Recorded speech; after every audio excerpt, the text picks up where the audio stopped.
want to go across to Harish Bijur because there is economic rationale and then there is a political rationale. The economic rationale very clearly lies with Amul, Nandini and whichever other cooperative you talk about being allowed to sell nationally, let them compete in the market. If it's a matter of Karnataka pride, Karnataka's don't need to have Amul milk, but the option to buy Amul milk should exist for somebody who wants to buy it. However, there is political rationale and the Congress has jumped on this issue, tried to turn this into a major election issue and seem to be succeeding to some extent. Do you think the BJP got the economics right but the politics totally wrong on this?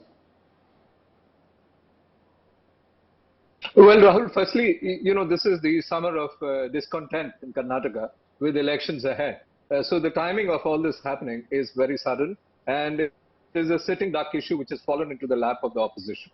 The economic rationale, yes, there is an economic rationale that says that brands must be able to seamlessly move across one country at least, if not more. And I think, that holds because, Nandini could be available in Anand and Amul could be available in Bengaluru. But economic rationale apart, milk is a issue which is very, very sensitive. Water, salt and milk. These are big issues. We have water wars between the states. Salt, has been an issue which took the nation somewhere once upon a time at the point of independence. And milk is yet another. The key, emotional issue seems to be at this point of time that if you source in Karnataka, fine, sell in Karnataka. But if you source somewhere else, do not sell in Karnataka. Now, no, but that's not correct because Nandini, one second, sir. Nandini also sells to the Middle East a lot. It sells to armed forces. It's not as if they're selling. They're about 70% of the Bengaluru milk market, but they're also selling very extensively in the Mid East and to the armed forces. Then that should be stopped as well. Well, let me put it this way. Different strokes for different folks at different points of time. This is election time and the opposition will pick up issues which suits it. And why not? I think everything is fair in love, war and elections. The opposition has picked this up as an issue. But the key point which at the grassroots level is occurring is this. But from a brand perspective, I think, we have one nation, possibly. Every brand should be able to crisscross. The fact is that this decision was taken by Amul. And the choice is dictated by this decision is taken by Amul on the 5th of April. And I've seen the kind of work that's being done to try and empower some of the cooperatives. It's not as if Amul is checking with the central government before taking a decision because if it's actually asked to somebody, they'll say, nahi bhai, agar karna bhi to election ke baad karna. They won't go out and say, go ahead and do it when they know that this could wreck their chances in the election. So Amul is taking an independent decision and frankly should be encouraged to do so. They should actually, Harish Bijur, be encouraged to do so. Instead of saying all is fair in love and politics, they should be encouraged to expand wherever they want to expand. Who is the management of the Amul board? Well, from a commerce point of view, I definitely agree with that. But the point is this. This is one cooperative against another cooperative. Now, I think we need to coin a new meaning for the word co-opetition, because one cooperative is competing against another cooperative. But if you really look at history, cooperatives have not competed with cooperatives. Cooperatives have cooperated with other cooperatives. This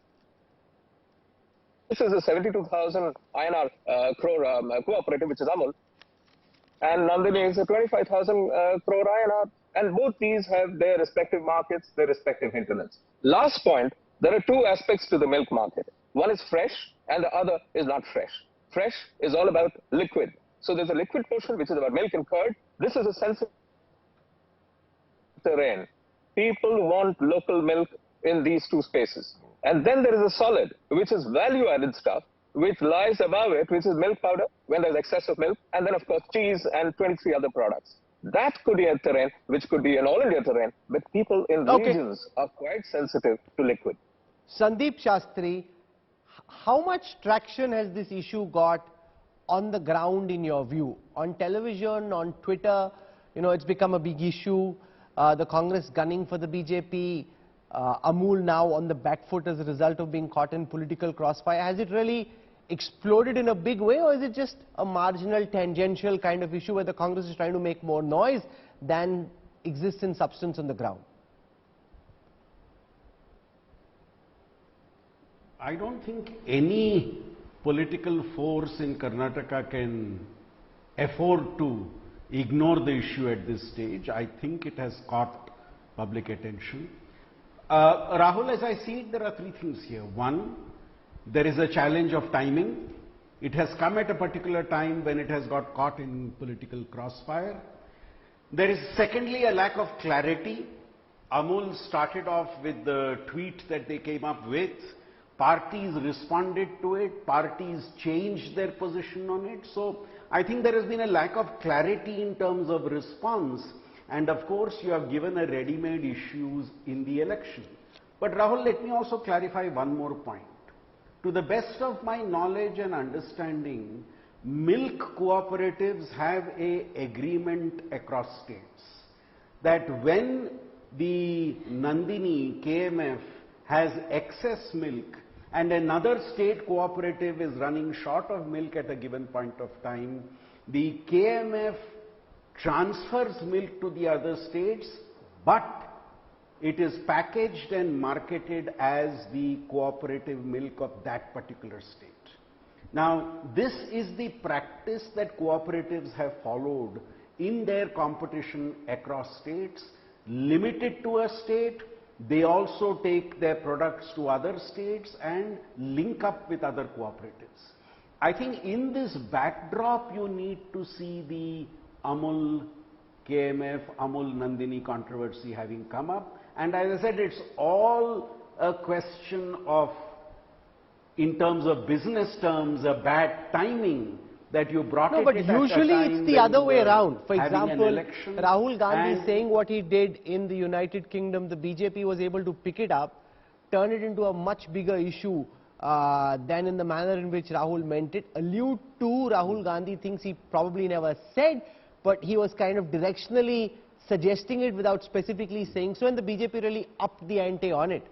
In the case of issues to do with Karnataka, it's the BJP which seems to be on the defensive, and this is not really the BJP's fault. Remember, this is a comment made by Amul on Twitter, that's Rahul, and then it becomes a big issue. Rahul, that's because the BJP is in power.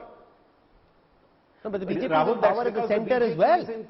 There's something wrong with the manner in which the BJP in Karnataka is functioning, because the BJP is in power at the centre and the BJP is able to run circles around the Congress all the time as the opposition in Parliament and elsewhere. You are absolutely right, Rahul. That's why a lot of people are making a distinction between the BJP at the national level and BJP at the state level.